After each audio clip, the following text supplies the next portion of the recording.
আসসালামু আলাইকুম। বাংলার সংবাদে সবাইকে স্বাগত জানাচ্ছি। আমি নাইম ফাথুম মুবিন। সংবাদ শিরোনাম। আবারও মধ্যপ্রাচ্যে ভয়াবহ তৃতীয় বিশ্বযুদ্ধ শুরু হয়ে গেছে। দখলদার ইসরায়েলি বাহিনী এবং মার্কিন যুক্তরাষ্ট্র কোনোভাবেই তাদেরকে ছাড় দিচ্ছে না। ইরানের ইসলামী বিপ্লবী গার্ড বাহিনীর সদস্যরা পরিস্থিতি খুবই ভয়াবহ আকার ধারণ করেছে।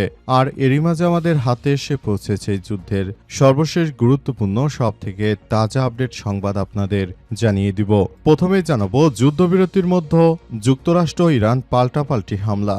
এক মাস ধরে চলা ভঙ্গুর যুদ্ধবিরতির মধ্যে বৃহস্পতিবার ইরান ও যুক্তরাষ্ট্রের সামরিক বাহিনী একে অপরের উপর বড় ধরনের হামলা চালিয়েছে। দুই দেশ যখন হরমুজ প্রণালী খুলে দেওয়া এবং নৌ অবরোধ প্রত্যাহারের বিষয়ে একটি চুক্তির আলোচনা চালিয়ে যাচ্ছে, ঠিক তখনই এই সংঘাতের ঘটনা ঘটল।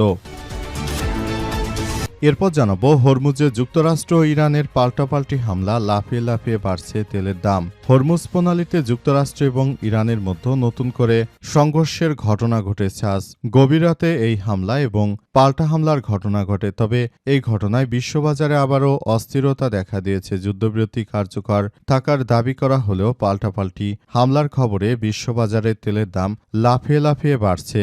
একই সঙ্গে চাপের মুখে পড়েছে এশিয়ার শেয়ার বাজারও। এদিকে যুদ্ধবন্ধের উদ্যোগের মাঝে ইরানি পতাকাবাহী জাহাজে মার্কিন হামলা। ইরান যুক্তরাষ্ট্রের মধ্যে চলমান যুদ্ধ স্থায়ীভাবে বন্ধে কূটনৈতিক তৎপরতা যখন জোরদার করা হয়েছে, ঠিক সেই সময় ওমান উপসাগরে ইরানি পতাকাবাহী একটি জাহাজে হামলা চালিয়েছে মার্কিন নৌবাহিনী। এতে মধ্যপ্রাচ্যে নতুন করে উত্তেজনা ছড়িয়ে পড়েছে। আজ আন্তর্জাতিক বিভিন্ন গণমাধ্যমের প্রতিবেদনে বলা হয়েছে, তেহরান ও ওয়াশিংটন যুদ্ধ বন্ধে একটি সমঝোতা স্মারক স্বাক্ষরের খুব কাছাকাছি অবস্থায় রয়েছে। এবারে জানাবো, ভারতের পশ্চিমবঙ্গে নতুন মুখ্যমন্ত্রী ঠিক করতে কলকাতায় অমিত শাহ। ভারতের পশ্চিমবঙ্গের বিধানসভা নির্বাচনে ভূমিধস জয় পেয়েছে বিজেপি। আর এখন নতুন সরকার গঠনের পালা। সেই লক্ষ্যে ভারতের মুখ্যমন্ত্রী কে হবে তা নির্ধারণ হবে আজ। নতুন করে মুখ্যমন্ত্রী ঠিক করতে রাজ্যটির রাজধানী কলকাতায় পৌঁছেছে ভারতের কেন্দ্রীয় স্বরাষ্ট্রমন্ত্রী অমিত শাহ। তিনি জানিয়েছেন যে আমরা এখান থেকে মূলত কে আগামীতে ভারতের কলকাতার মুখ্যমন্ত্রী হতে চলেছে সে বিষয়টি তারা ঠিক করবে বলে নিশ্চিত করা হয়েছে। এবং সর্বশেষ জানাবো, মোবাইল ফোনের অভিমানে তরুণীর আত্মহত্যা। নাটোরের বাগাতিপাড়া উপজেলায় মায়ের কাছে টাচ মোবাইল ফোন চেয়ে না পেয়ে অভিমান করে জিনিয়া সুলতানা জুই ২০ নামের এক তরুণী আত্মহত্যা করেছে বলে অভিযোগ উঠেছে। আজ বিকেলে উপজেলার দয়ারামপুর ইউনিয়নের ডুমরাই শামজানপাড়া গ্রামে এই ঘটনা ঘটেছে। নিহত জিনিয়া সুলতানা জুই ওই গ্রামের জহুরুল ইসলাম ও বিনা খাতুনের মেয়ে বলে জানা গেছে। দর্শক, এতক্ষণ শুনছিলেন সংবাদ শিরোনাম, এবারে বিস্তারিত। তবে তার আগে বন্ধুরা, অনুরোধ থাকবে এই সংবাদটিতে একটি লাইক দিন।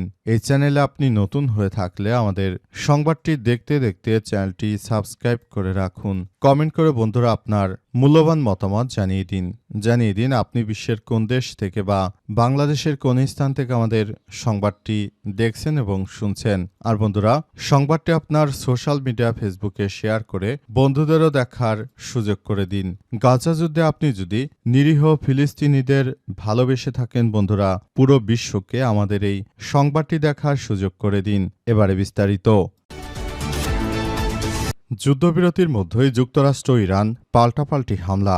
এক মাস ধরে চলা ভঙ্গুর যুদ্ধবিরতির মধ্যেই বৃহস্পতিবার ইরান ও যুক্তরাষ্ট্রের সামরিক বাহিনী একে অপরের উপর বড় ধরনের হামলা চালিয়েছে। দুই দেশ যখন হরমুজ প্রণালী খুলে দেয়া এবং নৌ অবরোধ প্রত্যাহারের বিষয়ে একটি চুক্তির জন্য আলোচনা চালিয়ে যাচ্ছিল, ঠিক তখনই এই ধরনের ঘটনা ঘটেছে। যুক্তরাষ্ট্রের সেন্ট্রাল কমান্ড বা সেন্টকম এক বিবৃতিতে জানিয়েছে যে হরমুজ প্রণালীতে ৩টি মার্কিন ডেস্ট্রয়ার লক্ষ্য করে ইরান ক্ষেপণাস্ত্র ও ড্রোন ছোট নৌকা দিয়ে হামলা চালায়। এর জবাবে মার্কিন বাহিনী ইরানের ক্ষেপণাস্ত্র এবং ড্রোন উৎক্ষেপণ কেন্দ্র, কমান্ডো সেন্টার এবং গোয়েন্দা নজরদারি কেন্দ্রগুলোতে পাল্টা হামলা চালিয়েছে। অন্যদিকে ইরান এই সংঘাতের জন্য যুক্তরাষ্ট্রকে দায়ী করেছে। দেশটির সামরিক বাহিনীর দাবি, যুক্তরাষ্ট্র গত বুধবার হরমুজ প্রণালীর দিকে যা একটি ইরানি তেলের ট্যাঙ্কারে গুলি চালায়। প্রথমে যুদ্ধবিরতি লঙ্ঘন করে এরপর প্রতিশোধ নিতেই তারা মার্কিন যুদ্ধজাহাজে হামলা চালিয়েছে। প্রেসিডেন্ট ডোনাল্ড ট্রাম্প সামাজিক যোগাযোগ মাধ্যমে দেয়া এক পোস্টে দাবি করেছেন, ৩টি মার্কিন ডেস্ট্রয়ারে হামলার মুখে পড়লেও কোনো ক্ষয়ক্ষতি ছাড়াই প্রণালী পার হয়েছে। তিনি আরও জানিয়েছেন, মার্কিন বাহিনী ইরানি ক্ষেপণাস্ত্র ও ড্রোনগুলো অনায়াসেই ধ্বংস করেছে। ইরানের নেতৃত্বকে উন্মাদ আখ্যা দিয়ে তিনি হুঁশিয়ারি দেন, দ্রুত চুক্তিতে সই না করলে আরও কঠোর হামলা চালানো হবে। তবে এত কিছুর পরও যুদ্ধবিরতি এখনও অক্ষত আছে বলে সাংবাদিকদের দাবি করেছেন যুক্তরাষ্ট্রের পাগলাটে প্রেসিডেন্ট ডোনাল্ড ট্রাম্প। হরমুজে যুক্তরাষ্ট্র ইরানের পাল্টাপাল্টি হামলা, লাফিয়ে লাফিয়ে বাড়ল তেলের দাম। হরমুজ প্রণালীতে যুক্তরাষ্ট্র ইরানের মতো নতুন করে আবার সংঘর্ষের ঘটনা ঘটেছে। গভীর রাতে এই পাল্টাপাল্টি হামলার ঘটনা ঘটে। তবে শুধু হামলা নয়, বরং পাল্টাপাল্টি হামলার পর আবার নতুন করে তেলের দাম বৃদ্ধি পাচ্ছে। নতুন করে অপরিশোধিত তেলের দাম আবারও ভয়াবহ আকারে বৃদ্ধি পাচ্ছে, যার ফলে সারা বিশ্ব জুড়ে আবার আরেকটি অর্থনৈতিক ধাক্কা আসতে পারে বলে এমন তথ্য সামনে এসেছে। অনেকেই বলাবলি করছে যে এই প্রক্রিয়াগুলো খুবই গুরুত্বপূর্ণ একটি বিষয় হয়ে দাঁড়িয়েছে। মধ্যপ্রাচ্য জুড়ে মার্কিন যুক্তরাষ্ট্র এবং দখলদার ইসরায়েলি বাহিনী তারা যে ধরনের সন্ত্রাসী কার্যক্রম চালিয়ে যাচ্ছে, এজন্য তাদেরকে কঠোরভাবে শিক্ষা দেওয়া হবে বলে ইরানের পক্ষ থেকে নিশ্চিত করা হয়েছে। এরপরই ইরান এই আক্রমণ চালিয়ে যাচ্ছে। মার্কিন যুক্তরাষ্ট্রকে ধরাশায়ী করার জন্য ইরান এবং যুক্তরাষ্ট্রের মধ্যে নতুন করে সংঘাত তৈরি হওয়ার পরই মূলত সমস্যাগুলো আরও ধীরে ধীরে বাড়তে শুরু করেছে। পুরো পরিস্থিতি এখন দখলদারদের সম্পূর্ণ নিয়ন্ত্রণের বাইরে চলে গেছে এবং ইরান পুরোপুরি হরমুজের নিয়ন্ত্রণ ধরে রেখেছে। এর ফলে এখন ব্রেন্ট ক্রুড অয়েল বা প্রতি ব্যারেল অপরিশোধিত তেলের দাম আবার নতুন করে $100 উপর উঠে গেছে। সংবাদ মাধ্যমটি জানিয়েছে, ব্রেন্ট ক্রুডের দাম ছিল $101.12, দিনে সর্বোচ্চ পর্যায়ে এটি উঠেছিল $103.70। তবে এর আগে এই তেলের দাম মাত্র $90 নেমে গিয়েছিল। আর যুদ্ধ যখন শুরু হয়েছে তখন এই তেলের দাম ছিল মাত্র $65, কিন্তু এখন সেটি আবারও বৃদ্ধি পাচ্ছে। যুদ্ধবন্ধের উদ্যোগের মাঝে ইরানি পতাকাবাহী জাহাজে মার্কিন হামলা।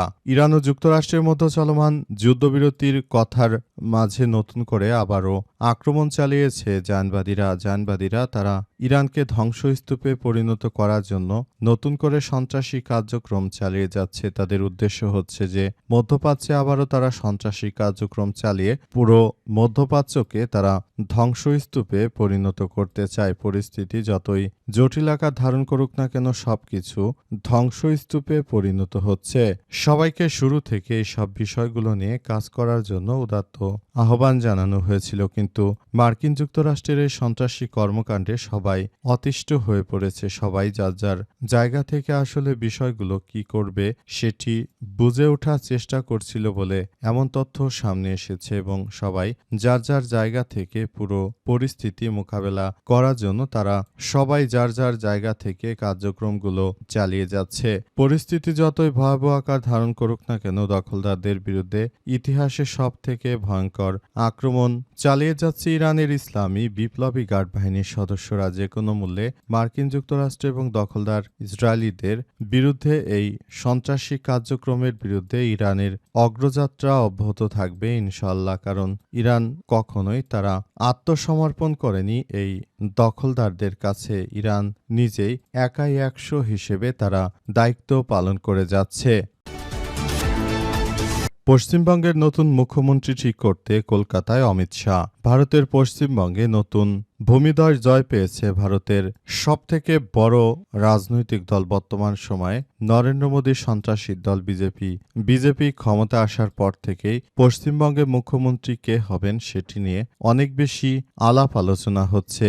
এটি নতুন করে আবারও একটি বড় ধরনের কার্যক্রম শুরু হয়েছে এবং নতুন করে তাই ভারতের পশ্চিমবঙ্গে কে মুখ্যমন্ত্রী হতে চলেছেন তাকে ঠিক করার জন্য মূলত এইসব বিষয়গুলো সামনে এসেছে এবং আবারও কার্যক্রমগুলো চালিয়ে যাওয়ার কথা বলা হচ্ছে। পরিস্থিতি পরিস্থিতি যতই ধ্বংসাত্মক আকার ধারণ করুক না কেন, মধ্যপ্রাচ্য জুড়ে মার্কিন যুক্তরাষ্ট্র এবং দখলদারদের বিরুদ্ধে ইতিহাসের সবথেকে একটি ভয়াবহ আক্রমণাত্মক কর্মকাণ্ড চালাচ্ছে। তবে তার মধ্যে ভারতের নির্বাচন সবাইকে হতাশ করেছে, কারণ পশ্চিমবঙ্গে হিন্দুত্ববাদীদের জয়গানে মুসলিমরা শঙ্কিত। মুসলিমদের উপর এই ভারতের নরেন্দ্র মোদীর সন্ত্রাসী ক্ষমতায় আসার পর থেকেই মুসলিমদের উপর অনেক অত্যাচার করা হচ্ছে। নতুন করে, বিশেষ করে কলকাতার মতো জায়গায় যদি নতুন করে এসব সমস্যার সৃষ্টি হয়, তাহলে সেটি সারা বিশ্বের জন্যই বড় ধরনের সমস্যা সৃষ্টি হতে পারে।